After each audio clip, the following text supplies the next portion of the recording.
Hi, this is Jennie Walker, and welcome to Closet Conversations. Today is day 7 of the California Shelter at Home mandate, and I wanted to share a little bit about my day. Did not go as planned. Ended up, okay, never take your cell phone into the bathroom. All I can say is it dropped in water, and you can fill in the blanks. And, so yeah, my phone got fried today, and so I was supposed to do an interview for my podcast, and we do it. You call in over the phone, so it's not something that I'm set up or have ever practiced to do without the phone, although it is possible.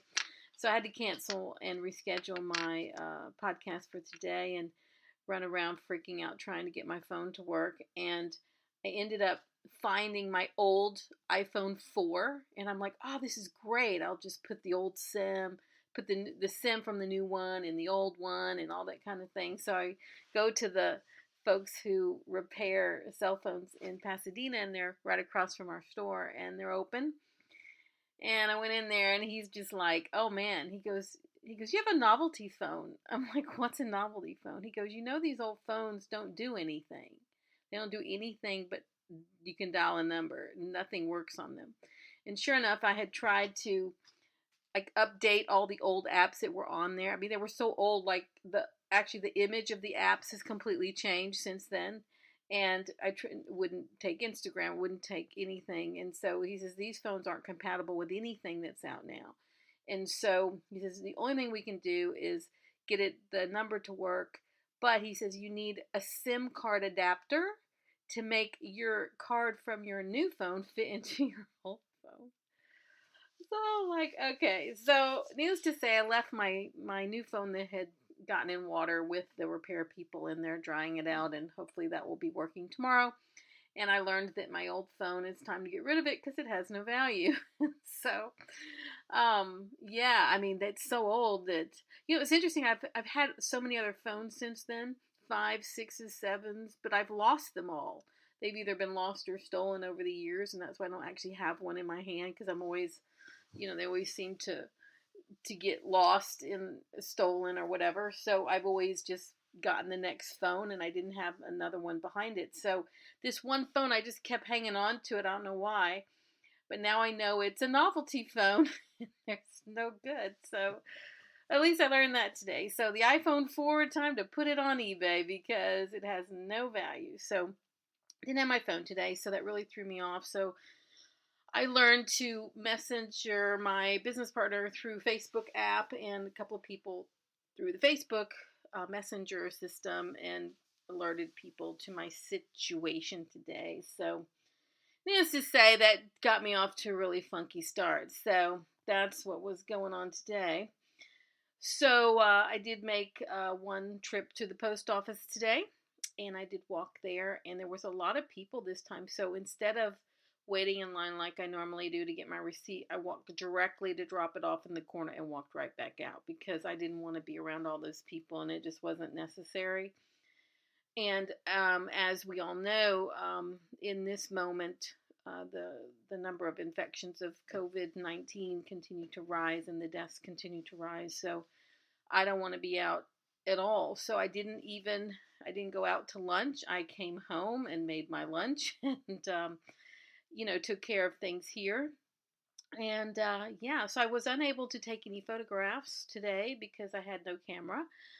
I was unable to process really anything. And so what I did instead today was I started cleaning up all my inventory. And what I mean by that is I have a lot of inventory that's, I hang it on rolling racks. So unless it's accessories or shoes or handbags or small things, everything is hung up. So that's my system. So I spent a lot of the day just taking all the inventory off the racks and putting it back in and organizing it by color and by sleeve length and things like that, and changing hangers where I needed to, and things were kind of falling off and getting those back on the rack properly, and just really going through all of that. So I didn't go through all of them, but I went through many of those. I organized the section in a closet where I keep all of the post office boxes, the priority mail boxes. So organized a lot of those. I Took things out of closets, put them back in, covered things with plastic covers that are fragile, that could get snagged, put things in hang-up bags that needed to be. Just really spent time doing that kind of organization. I pulled out a lot of empty boxes that need to be either broken down or thrown out, a couple of which I could actually use. So I'll probably break those down and then store them. But it was just a cleanup day. It's the kind of thing where I went through accessory bins and where something wasn't in a container. And what I mean by that is in a bag or a plastic bag or some sort of covering. I made sure everything was covered and protected. So, because being in the bins, things can get hung up on each other. I did that. All the handbags in one bin, I put in dust covers. I have a ton of real dust covers. So I put those to good use. Yeah, so that was, and I listened to a lot of comedy today. I had this one stand-up comedian, I can't think of his name, playing on in the background, and I just was roaring with laughter, and I really needed to be distracted today with something funny. And so I had that on while I was organizing all of my organizing. I am not done by any means, but I did make, it feels really good to see it, and I really like how it looks and want to keep it that way. I had one offer on Poshmark today for $30 on a $40 Rolling Stone t-shirt, and I took it. So that was my income today. I think, what am I going to get, like 20-something dollars? $24. So that was my income today. So yeah, $24. But I'm grateful for the sale, and I packed it up, and I put my beautiful JennieGirl's closet pin in it. I'm low on those. I have so few left, so I'm really sad that I don't have the budget to reorder those right now, but it's okay. So I did that. I started watching because literally I'm crippled without my phone and able to do this other stuff. So we can live without our phones for 24 hours. And I would just go out and buy a new one, but it's not as easy as that right now because the Apple store is closed here in Pasadena. I could have gone to AT&T, but here's what I learned buying my phone from AT&T the last time when I lost one on a trip in Florida, was that AT&T, when you buy it through them and you use like that payment plan through AT&T, you cannot get as part of the package the Apple insurance. Not through AT&T. They're going to sell you their own insurance. So I learned that the last time I lost my phone, and I'm like, well, I don't want to go to AT&T and buy this without the insurance. Even though I have 30 days to add it on my own, you didn't have to pay full price for it, like as in pay it all at once. Whereas if you buy it from the Apple store through AT&T, you can get that warranty built into the overall price of the phone, and it's just part of that monthly fee that you pay on till you pay it off. So that is the long answer to why I didn't just go to AT&T. So I do need a new phone. I mean, I have a 7 Plus, and there's been so many iterations since then. My 7 Plus works fine. So I'm hoping that it's going to be all dried out and repaired tomorrow. But if I do have to buy a new one, I don't know. I guess I'll see how far I can get on the phone with Apple and ordering it online and see how that goes. I'm not sure if you can buy a phone through AT&T from Apple when you're not in person in the store. Who knows? We're going to find out. So that really set me off to a different path today. So yeah, aside from that, I started doing a little relaxing, watching some new Netflix shows. There's one out called Self-Made about Madam C.J. Walker, who was an African-American woman who created a hair care line, and who was so successful, and it's telling her story. And boy, do I see a lot of myself in this. So I highly recommend the show. I'm on the second episode of the first season. Really, really, really wonderful. I think Octavia Spencer, is the lead in this. It is really, really good. And for all of us who are reselling and building our own businesses and building our empires and our brands, this is quite inspiring to see what this woman went through. And it's just getting started. And I was so interested in it, I went on Wikipedia and read her whole story, and it really has a great ending for sure in how she does it. But the point is, the steps she took to differentiate herself. So I'm already learning a lot from it, and I highly recommend it if you are looking for things on Netflix to watch. In addition to that, I think what else I did. Just talk to some friends on this on Facebook and on email since my phone wasn't working, and did a little more work on the social media pieces that are going to be with the interview that I have to reschedule. Lining up another person for the podcast, and this one I'm actually going to say who it is and tell you about it, because this I saw this interview today that this man gave, and I was blown away. So brace yourself. So I've talked before in other podcasts about this organization called NARTS, NARTS, and it basically is the Association for Resale, Consignment, and like thrift shops, charity shops around the country. It's a trade association. They work very heavily with Washington on policy and things like that. They are not well funded.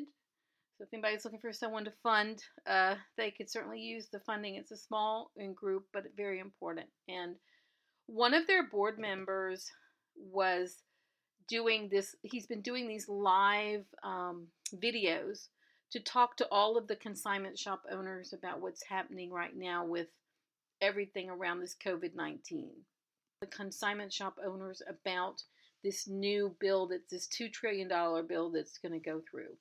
And this is someone who has, I'll call it inside knowledge, but it's not really something that we don't all have the ability to know, but he's been on the inside working with policymakers to ensure that business owners, like the ones represented in NARTS, that are tiny, small businesses, they're LLCs, they're, maybe they have employees, maybe they don't, maybe there's one, maybe there isn't, all kinds of structures for consignment shop owners, and to make sure that they are covered in this bill that's coming out. And when I heard him explain today live, and I did ask questions what was going on about my situation, because as I've said in other podcasts, I don't know where I fit into any of this. Do I get unemployment? What do I do? I'm a business owner that, where income goes from my LLC and is passed through into my personal taxes. I'm like, what do I do? And as it turns out, he was able to explain to everyone on this live call what it means, what this bill is actually going to do. And so I don't want to speak for him, but my understanding, and the reason I'm going to have him on the podcast to explain this to everyone, is that I finally found out where I fit in all of this. According to what Neil said and his understanding of the bill, and he's been, like I said, he's read it line by line. The way this is set up is that if you are a business owner like myself, whether or not you have employees or not, you can apply for money through this bill for grants and loan money that will cover, employee salaries for a certain amount of time, and it covers like rent and utilities, things like that. And even if you are an LLC and you don't have employees and you passed money through to yourself on your income taxes, you will qualify to apply for this money. Part of it is loan, part of it is grant-based. Over a certain amount of time can be, waived, or you don't have to pay it back. But he also said that in the state of California, I will be able to apply for unemployment. And it was the first time I'd heard anyone address my situation. What he said they're doing is, once the bill is signed, then the states have 15 days to set the system up. Because right now there is not a system. The current system doesn't work for this emergency. So they're going to set up a new system that's going to be easier for people, less detailed or comprehensive. And I will be able to make a new claim for unemployment based on the amount of money that got passed through from my company into my personal income tax. And they'll look at that money as my income level, and they'll base any money I get based on that. And I just was so relieved to think that there's a place for me in all of this. Not only a place to apply for unemployment through the state of California. Can't do it yet because their system's not set up. But I can do that through the state of California, as can my business partner. And also, I will be able to apply for this emergency loan money that's going to the banks. And there will be portions of this we will be able to get money toward, like our rent, utilities, things like that. And they base it on, I think he said things like a certain time frame, like from July, like February 1st of 2019 through January 31st of 2020. Like they look at those numbers, take averages and blah, blah, blah, and figure it all out. So, you know, the fact that I'll be able to apply for something is just amazing. And the fact that I might also be able to get some small unemployment payments, even $600, is going to be helpful in this situation. So I'm going to have him on the podcast. He's so busy trying to figure all this out and be able to tell it to their members that he doesn't have a lot of time, but he promises he'll get on here and help us understand what he knows. And he is very articulate and he understands what this all means. And so it's the first time I would have to say I really understood the power of NARTS, this association, and why people should be members. Because here I am, a consignment shop owner, trying to make sense of all of this policy and information, and I can't make sense of it. And the fact that this association, whose job is really to do this, is doing it, and doing it in such a powerful way, and reassuring the people in this community that things are going to be okay is just fantastic. Now, I am sure this is going to apply to a lot of people. So people, you don't have to be a consignment shop owner. You don't have to be this. But if you are some sort of entity, like an LLC or an LP or an Inc. or whatever you are, or you're part of the gig economy, it looks like there's going to be a slot for most people, like unless you make too much money. So it sounded like this bill was broad enough to fit all the scenarios that are out there. And so just when you think nobody knows that you have a little consignment shop and you have LLC and your partners and maybe you pay yourself and maybe you don't, because of growing a company, that this has been thought about, that they're aware of it. And so I was just blown away by that today. And I'm just so happy that this organization is on top of it. So if you've not checked out NARTS, N-A-R-T-S, definitely check them out. They have a Facebook page for members, though. You have to be a member. And they do have a website that has a lot of information on it. It's not very fancy, so don't get excited. It's not meant to be some glossy thing. It's very factual. It's very straightforward and has some, good information. And the fact that they're working on this, I mean, that means a lot. So the NARTS may well be a resource for you if you've not looked into joining, if you've not looked into them before. I definitely think that you should do so. The executive director is called Adele Myers, and you should definitely go to the website, check them out, see if it's something you're interested in, and see what they're planning to do to get the word out, not only to members, but to people who might not be members about this bill and how it affects, because I'm going to be all over that. So they did this live that they did. They also record it in a way that it's going to be on YouTube. So I'll be able to grab that link, that YouTube link. I'm going to put this link in my Facebook page called JennieGirl Loves Consignment, Resale, and Retail. If you've not joined, it's Facebook, free to join. I'm going to be posting it there. And if you listen through this thing, you're going to get so much great information about what's happening straight from his mouth. So this I will be posting hopefully on Friday, which would be the 27th of March.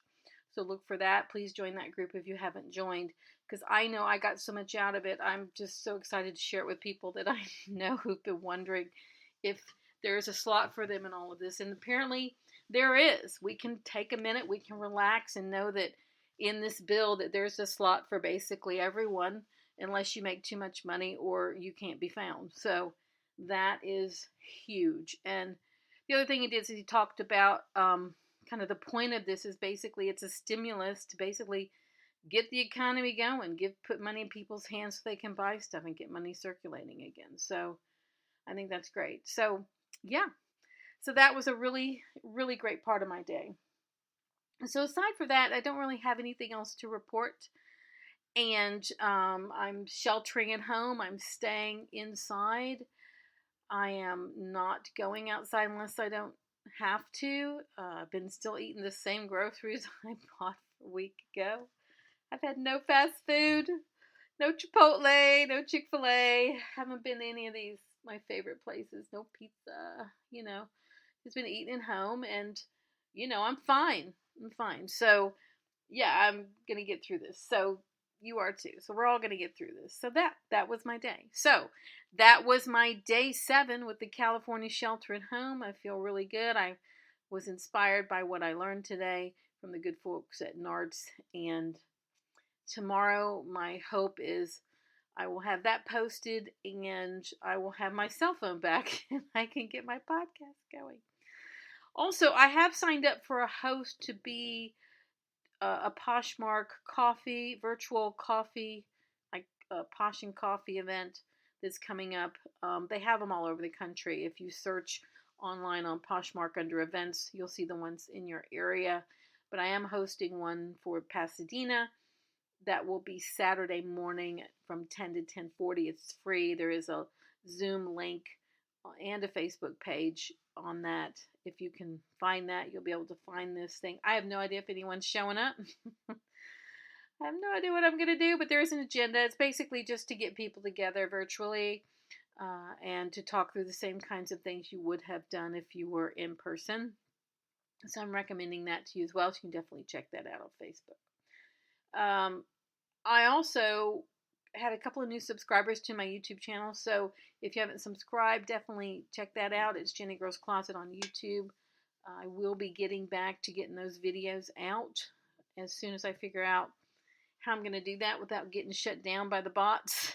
So probably have to pre-record it, but we'll see. So definitely check that out. And on Instagram, it's Jennie Girl's Closet. Definitely check me out there if you haven't. And that's it. And I really appreciate your support. I appreciate your listening. And if you like what you heard today, feel free to give it some ratings, some comments. Helps keep the podcast out there and moving up in the charts. We're doing better and better as more people discover what this is. And I'm always happy to bring value on this subject to people. And I appreciate you listening. It means a lot. This is Jennie Walker with Closet Conversations. I look forward to having you with me on a future episode. If you like the song you heard at the beginning called Black Hat, it's written and recorded by Jennie Walker and Tommy Farragher, and is part of the album Night Flight to London that's available on iTunes worldwide now.